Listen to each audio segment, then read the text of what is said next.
ceci en vaut l'autre. Encore mieux. À merveille, madame. À peine vos noces annoncées et vous faites des apprêts.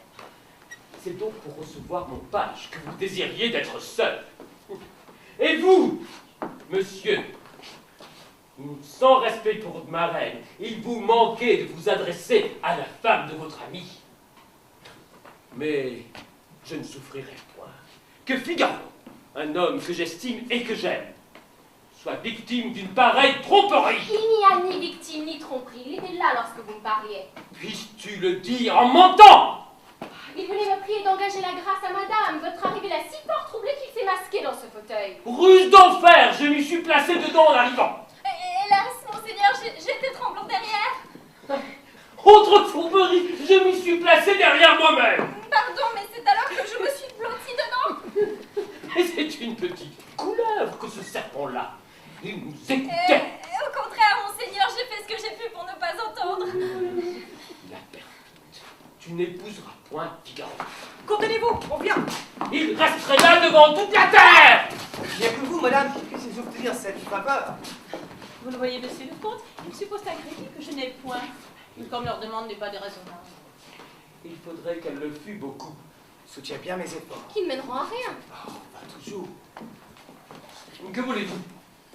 Monseigneur, vos vassaux, touchés de l'abolition d'un certain droit, fâcheux pour votre amour pour madame, Ce droit est aboli. Que veux-tu dire? qu'il est bien temps que la vertu d'un si bon maître éclate. Elle met d'un tel faveur aujourd'hui que je désire être le premier à la célébrer à mes noces.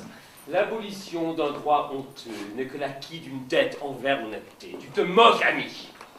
Permettez donc que cette jeune créature, de qui votre honneur a préservé la sagesse, reçoive de votre main publiquement la toque virginale, ornée de plumes et de rubans blancs, symbole de la pureté de l'attention.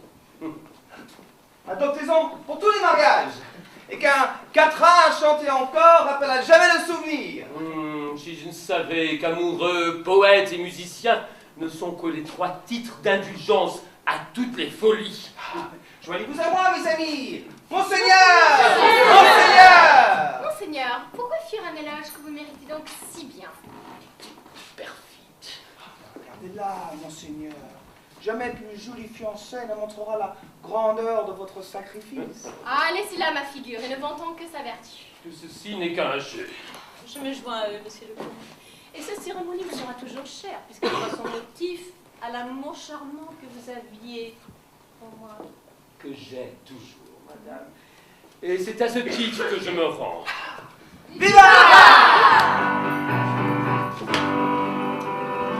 Je suis pris. Ah, mais pour que la cérémonie eût plus d'éclat, je voudrais qu'on la remît à tantôt. Eh bien, Allons vite faire chercher Marceline. eh bien, n'applaudissez pas. Il est au désespoir. Monseigneur le renvoie. Ah, monsieur, je vous demande sa grâce. Il ne la mérite point. Mais là, il est si jeune. Pas aussi jeune que vous croyez. Je fus léger dans ma conduite, il est vrai, monseigneur, mais jamais la moindre indiscrétion dans mes paroles. Assez! Qu'entend-il? C'est assez. Tout le monde exige son pardon. Je lui accorde. Et j'irai même plus loin. Je lui donne une compagnie dans ma légion.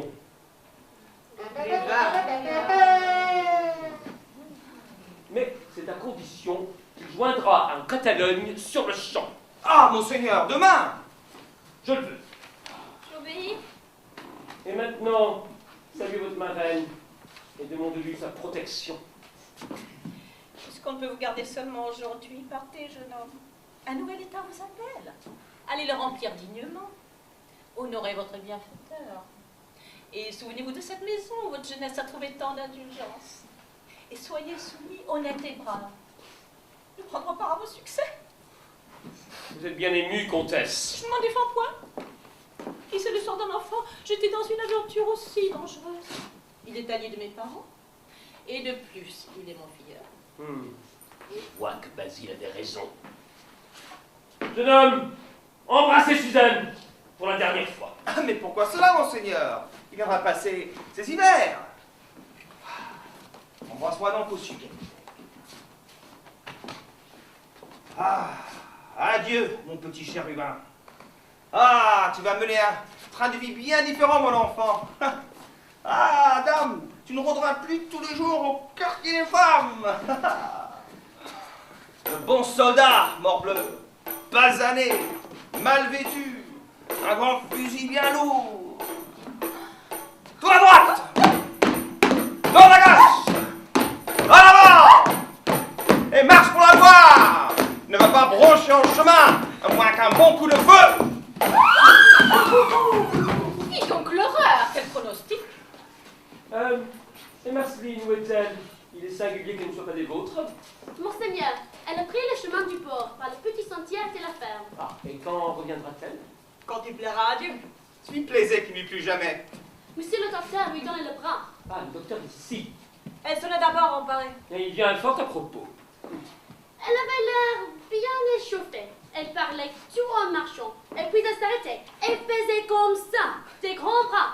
Et monsieur le docteur lui faisait comme ça de la main. Elle paraissait si courroucée. Elle nommait mon cousin Figaro. Cousin futur. Monseigneur, nous avez vu pardonner d'hier? Non. Bonjour, petite fourchette. C'est son chien d'amour qui la verse. Elle va troubler notre fête. La troublera, je t'en réponds. Entrons, madame.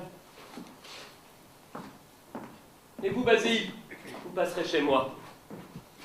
Nous rejoindras-tu à moi? Tu bien enfilé? Ah, charmant garçon. Ah, vous autres! La cérémonie adoptée, ma petite fête de ce soir en est la suite. Il faut bravement nous recorder. Nous ne faisons point comme ces acteurs qui nous jouent jamais si mal que le jour où la critique est la plus éveillée. Nous n'avons point de lendemain qui nous excuse. Sachons bien nos rôles aujourd'hui. Le mien, il est plus difficile que tu ne crois. Ah, tu fais bien aussi de savoir, toi, tout le succès qu'il te vaudra. Mon ami, tu oublies que je pars. Ah, tu voudras bien rester. Ah, je voudrais. Il faut ruser. Point de murmure à ton départ, le manteau de voyage à l'épaule, et arrange ouvertement ta trousse. Et qu'on te voit partir. Reviens, à pied, par les derrière, Monseigneur te fera partir. Tiens-toi seulement hors de sa vue, je me charge de l'apaiser après la fête. Et Fanchette qui ne fait pas son rôle. Que diable lui apprenez-vous donc depuis 8 jours que vous ne la quittez pas? Tu n'as rien à faire aujourd'hui. Donne-lui par grâce une leçon. Prenez garde, jeune homme, prenez garde. Le père n'est pas satisfait. La fille a été soufflétée et elle n'étudie pas avec vous. Chérubin, vous lui causerez des chagrins. T'en vas à la cruche à l'eau. Voilà notre imbécile avec ses vieux proverbes. Eh bien, pédant, que dit la sagesse des nations? T'en vas la cruche à l'eau, qu'à la fin... Elle s'emplit. Ah, pas si bête pourtant.